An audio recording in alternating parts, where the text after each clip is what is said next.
সম্মানিত ভাই এবং বোনেরা, আসসালামু আলাইকুম। আশা করি আপনারা সবাই ভালো আছেন। আজকে আমি আপনাদের সঙ্গে শেয়ার করব যে আমরা যেহেতু সকালবেলা আজকে মুরগিটা ছেড়ে দেব, তে মুরগিগুলো কেমন আছে।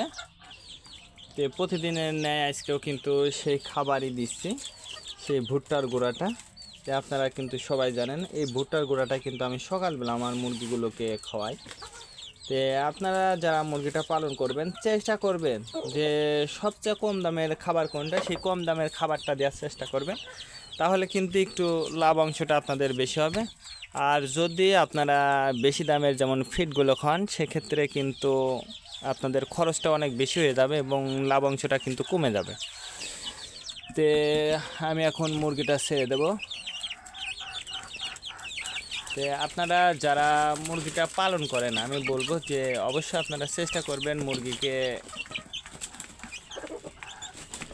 সঠিক সময়ে সঠিক খাবারটা দেওয়ার জন্য। তার কারণ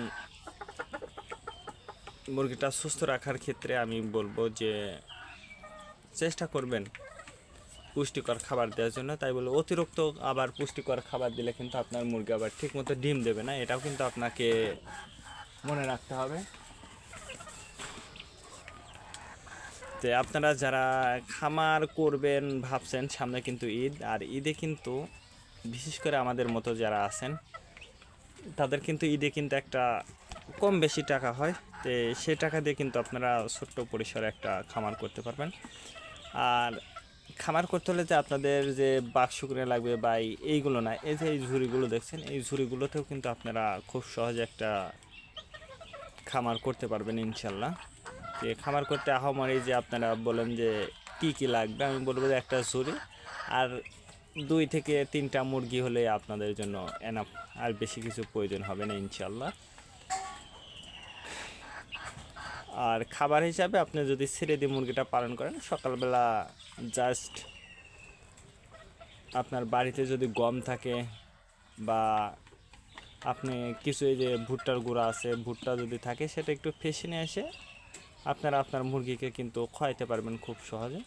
যেহেতু আমি আমার মুরগির বাচ্চা থেকে শুরু করে আজ পর্যন্ত এই ভুট্টার গুঁড়া সকালবেলা, যেহেতু ভুট্টার গুঁড়াটা ভাঙাইয়ে আমরা এই ভুট্টার গুঁড়াটাই খাওয়াই আর কি। তার কারণ ভুট্টার গুঁড়া খাওয়ালে আমার মনে হয় যে একটু উপকার আছে। যদি বলেন কিভাবে, যখন আমি ওষুধ খাওয়াবো, তো ওষুধ খাওয়ানোর সময় কিন্তু আমি যদি এই ভুট্টার গুঁড়াটা যদি পানির সঙ্গে মিক্সড করে বা ওষুধ বা গাছগাছালির পাতা এগুলো যদি আমি দিতে চাই, তাহলে কিন্তু সহজেই কিন্তু আমি আমার মুরগিগুলোকে কিন্তু খাওয়াতে পারবো। আর একটা জিনিস লক্ষ্য করবেন, যখন আপনার মুরগিটা অসুস্থ থাকবে তখন কিন্তু আপনি যতই খাবারটা দেন না কেন বা পানিটা দেন, মুরগি কিন্তু পানিটা খাবে না।